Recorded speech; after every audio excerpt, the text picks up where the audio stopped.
let me tell you, this upgrade was probably one of the best upgrades we could do.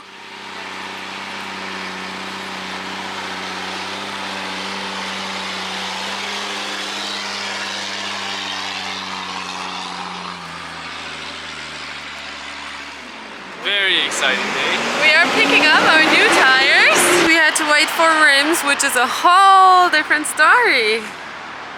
But everything's here now. We can finally go put them on and see how fast we can go. New tires, a video a lot of you guys requested and we're already waiting for, and it was something that we couldn't wait to get done as well, but it took some time, a lot of hassles, a lot of complications along the process. But we'll take you guys with us and we'll go through every single detail so you are prepared in case you want to do the same thing. Make sure you watch it all the way to the end, because we are gonna tell you what we would do differently and what we learned out of this whole thing, so you can do it better than we did. And also we will share a list of parts you need for it and where we got them from, because we didn't go down the easy route but definitely the cheaper route. And so we want to share that with you as well. So if you're on a budget, you definitely want to make sure you watch it all the way to the end and get that list. And of course, like always, you know the drill. If you have questions, just write them in the comments below or shoot us an email. You can find the email in the description down below, along with more information about the parts we were using. And guys, let me tell you, this upgrade was probably one of the best upgrades we could do. And I wouldn't ever want to go back to ADF rims and narrow tires.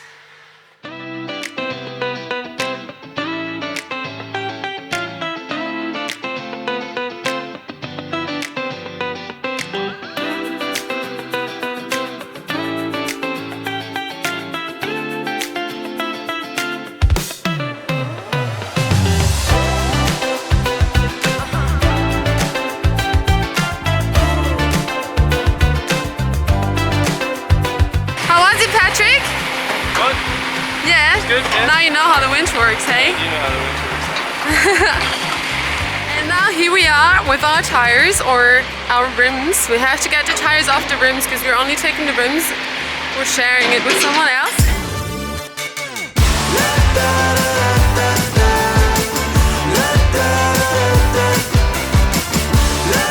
It would be really good to have a deep socket. We don't, so we're using the spanner and a bar to loosen the deeper ones.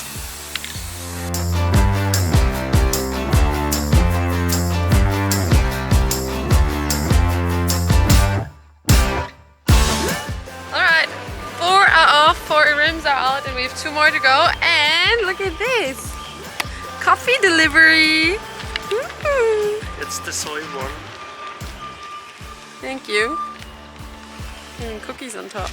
All the rims are off the 16R20s, and now we'll mount the rims on our 395s. And because they're stored outside for half a year, they're full of water.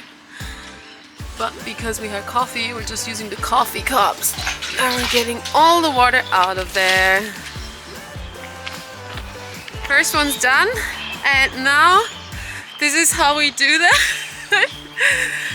We stick it in, we greased a little bit of the rubber part and then go for it. Choo, it's in! And then the second part goes on.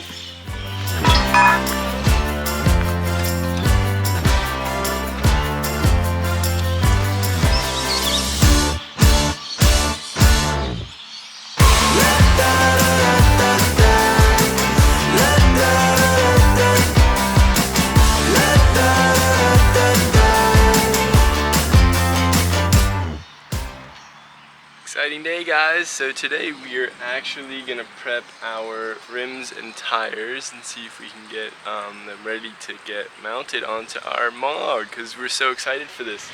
So what's happening is we ordered these rims from the US from military surplus, and they got here about 6 months later because shipping's an absolute nightmare at the moment. And well, they came with 3 tires that didn't have the central tire inflation system on the rim, So usually they look like this. They have this central tire inflation system with your normal Schrader valve on it. And well, the problem is these are generally prone to leaking anyways, and they just bolt on with these two bolts and have an O-ring where that hole is. So because 3 of them showed up like this, we had no choice but to think of how we were going to modify this, because obviously getting this system and then having it leak again was kind of like well, a no-brainer. We didn't really want to do that. So in that sense, we talked to a couple people in the UNIMOG community, thank you Carl, and found out about all these type of large valves. So there's so many different types of valves you can use. It's not just Schrader valves. So we found out where we can get these kind of valves. They're actually usually in standard supply because they're earth mover valves. So you don't even need to go looking very far. Yeah, so we got these earth mover valves, and all you have to do is tap this with a 1/4 inch MPT tap. We are going to put a little bit of cutting fluid onto our tap. Not that it really needs this, it's only going into a bit of alu. Twist it around a bit. We'll grab our 11mm spanner. This one actually fits perfectly on the end of that because this is too big for our tap key. Put a thread in this, and once I get to the point where I see the tape touch this lip, then I know I'm at the bottom, and when I feel it bottom out, stop.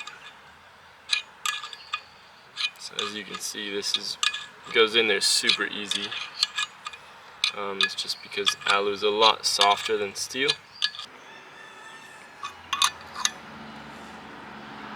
Oh, there's pressure.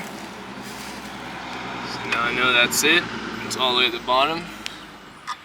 Just wind it back out. Okay, here we are with our earth mover valve. So these are the caps. Just take them off like a normal. It looks like a normal Schrader valve. Apparently it is a Schrader valve, just a bigger size. And this side with the blue cap has your 1/4 inch NPT thread on it. The other thing we wanted to show, this is our adapter from our big Schrader to our little Schrader. So if you screw this on top, then you can actually pump these up with any normal compressor, any tire inflator or whatever comes with for a normal Schrader valve, which is that. And just for size comparison, as you can see, that's your normal Schrader valve size right here, and that's your earth moving valve size. So you can see there's just a lot more flow in there. So it's time. I'm going to put some thread sealer on this.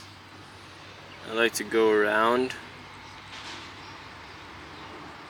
just to make sure it'll be sealed everywhere.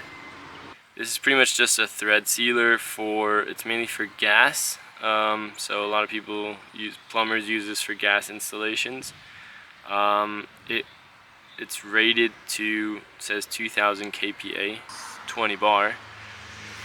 Yeah, the maximum pressure we're gonna put in these tires is 8 bar, probably even less. Take that. Always put the thread sealer at the bottom. That way, as you work it in, it works further up and yeah. So hand tighten it in there. Then grab your size 14 spanner. Fits on there perfectly, and then just give it a couple turns until you feel it start to tighten down. Alright, so that's in there. Wipe off the rest of the goo and should be sealed.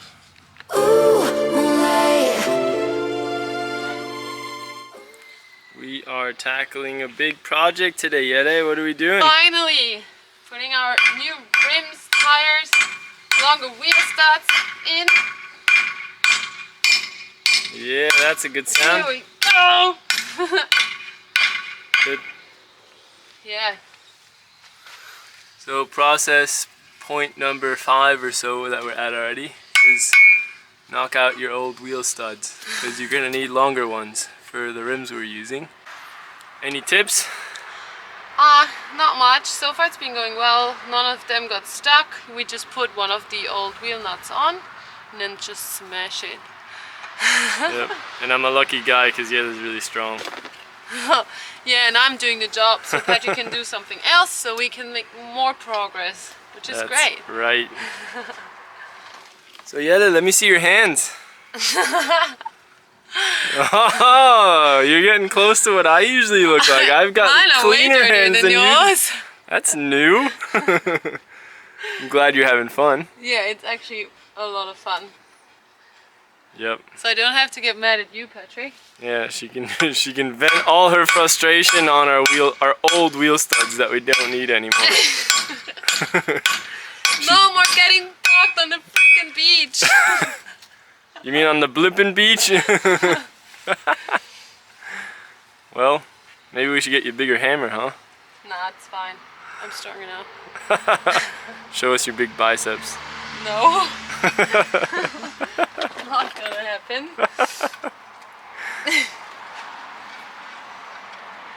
Alright, Yele, what are we doing?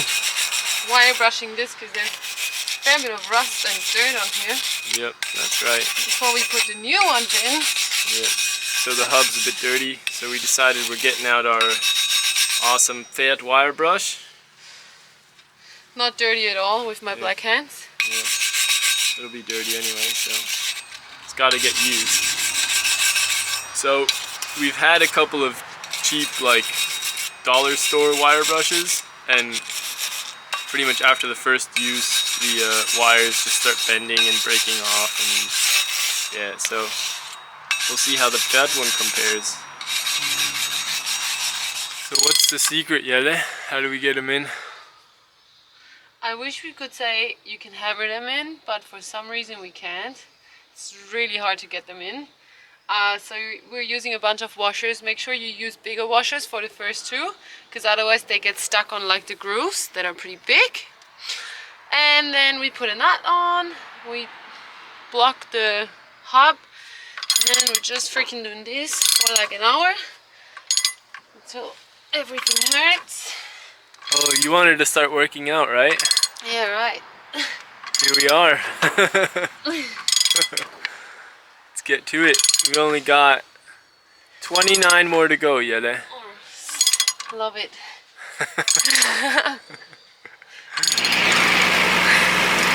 This is so hectic. So we are at the second tire at the front. I punched all the wheel studs out while Patrick was walking to the fuel station, which is not far, to get more diesel. And now we're taking turns in like putting the new ones in. We're gonna be so sore tomorrow. And we have the truck running to inflate all the tires. And yeah, it's hectic and we have 2 more to go. We are currently doing the first rear tire and it started pouring down. Now it's a bit better. The weather's definitely not on our side. Now we're trying to get back into it. Actually, it's good that it's raining, Patrick, because we definitely need a shower. Yeah, I want a hot shower though, not a cold one. Yeah, me too. Can't believe I found you, baby, come alive. Loving you like we're dancing in moonlight. Wanna waste our time in the moonlight. Wrap me up all night in the moonlight. Wanna waste our time in the moonlight. Wrap me up all night in the moonlight. You look so good.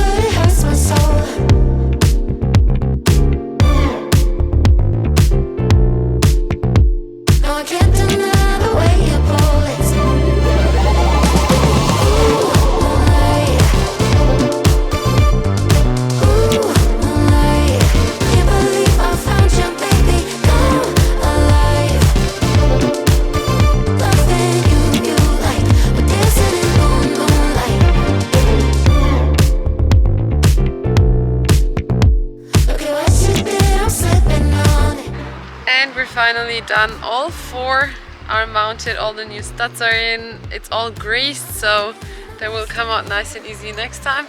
Well, there is no next time, I reckon. Yeah, good to go. We'll be checking the tire pressure constantly on our next trip down south, because we just want to make sure they hold air, they're not leaking. So yeah, we'll keep an eye on it and see how we go on big tires.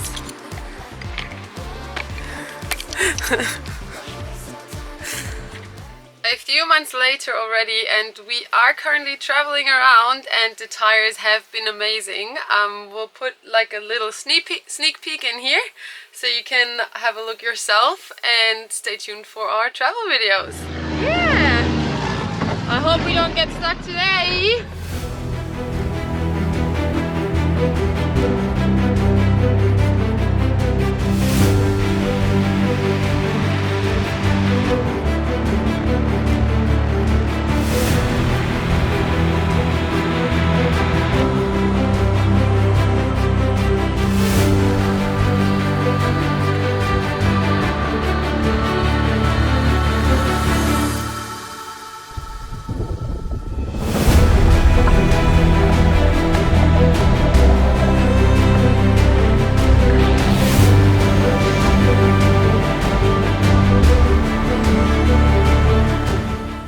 To the list of parts that we used, so obviously you need some Hutchinson rims, which we got from the US, from the auctions. I think they're called Ritchie Bros, and then we had them shipped over here. So in total, because we split the rims and took off the tires and gave them to someone else, and we split the cost, came out to just under about 4,000 Australian dollars.